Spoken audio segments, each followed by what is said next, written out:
Distinguished গেস্টের বক্তব্য শুনব। তিনি হচ্ছেন বাংলাদেশ ইসলামী ছাত্র শিবিরের former secretary of international affairs, বর্তমানে assistant professor of chemistry department, Howard university, the one and only doctor Mirza Ghalib. Doctor Mirza গালিবকে মঞ্চে আসার জন্য অনুরোধ করছি এবং আমরা দেখতে পাচ্ছি round of applause is around hair.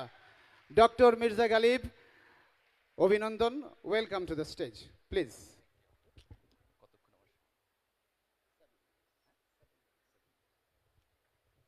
আসসালামু আলাইকুম রহমতুল্লাহি ওয়া বারাকাতুহু।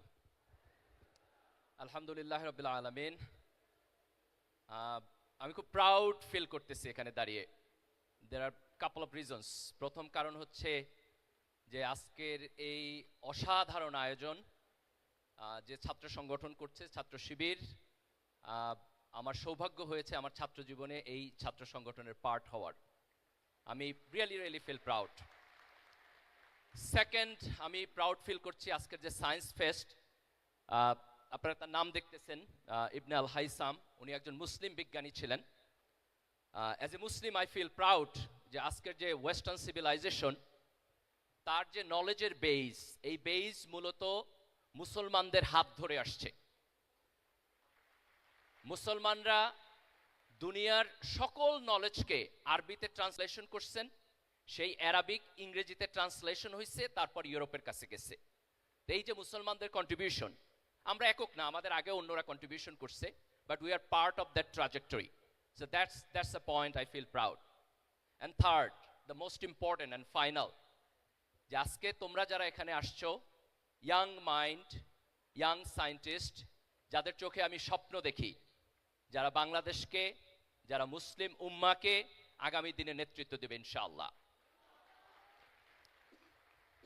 আজকে আমরা যে মডার্ন ওয়ার্ল্ডে বসবাস করছি, এখানে সায়েন্স এবং টেকনোলজি এক্সট্রাঅর্ডিনারি ভূমিকা পালন করতেছে। আমরা যদি হিস্টোরিক্যালি দেখি, 1800 সালের একেবারে শেষের দিকে খুব খুব ব্রেক থ্রু একটা ইনভেনশন হয়েছে, যে মানুষ সর্বপ্রথম কিভাবে ভ্যাকসিন আবিষ্কার করতে হয় সেটা শিখেছে। স্মল পক্সের ভ্যাকসিন 1796 দিকে একজন ব্রিটিশ ভদ্রলোক আবিষ্কার করেছেন। এটা খুব সারপ্রাইজিং, আজকের দুনিয়াতে কোথাও স্মল পক্স নাই। কিন্তু if you go 17th century Europe, প্রতি বছর প্রায় 400,000 পিপল স্মল পক্সে মারা যেত। ব্রিটিশরা যখন আমেরিকাতে কলোনি করছে, আমেরিকার যারা নেটিভ লোক ছিল তাদের ওইখানে স্মল পক্স ছিল না। ব্রিটিশদের কারণে তারা ইনফেক্টেড হয়েছে এবং ম্যাসিভলি সেখানে লোক মারা গেছে। আজকের দুনিয়াতে এই প্রবলেম আমরা সলভ করে ফেলেছি। এটা সায়েন্স এবং টেকনোলজির ডেভেলপমেন্ট। সায়েন্স এবং টেকনোলজি মিলিটারি টেকনোলজিতে কন্ট্রিবিউশন করছে। পৃথিবীতে অনেক বড় বড় মিলিটারি ট্যাকটিক্স সায়েন্স এবং টেকনোলজির উপর ডেভেলপড। একটা বড় মিলিটারি ট্যাকটিক্স হচ্ছে গান পাউডার। আমরা যদি 1400, 1500, 1600 এই সময়ের হিস্ট্রি দেখি, অটোমান এম্পায়ার যখন হচ্ছে আজকের ইস্তাম্বুল, কনস্টান্টিনোপল, এটা যখন ইস্টার্ন রোমানদের কাছ থেকে তারা বিজয় লাভ করেছে, এই ইস্তাম্বুল হচ্ছে তারা তখন সিজ করে রাখছে। তাদের যে গান পাউডার টেকনোলজি, এটা দিয়ে তারা সেখানে জয়লাভ করেছে এবং তাদের এই অটোমান এম্পায়ারের যে সিভিলাইজেশন সেটা ডেভেলপড হয়েছে। আমরা যদি নেপোলিয়ানকে দেখি, সে যখন ইউরোপের উপরে ডমিনেন্স স্থাপন করেছে, এই ডমিনেন্সি তার মিলিটারি যে ট্যাকটিক্স, তার বাহাইন্ডে তার গান পাউডার টেকনোলজি ছিল।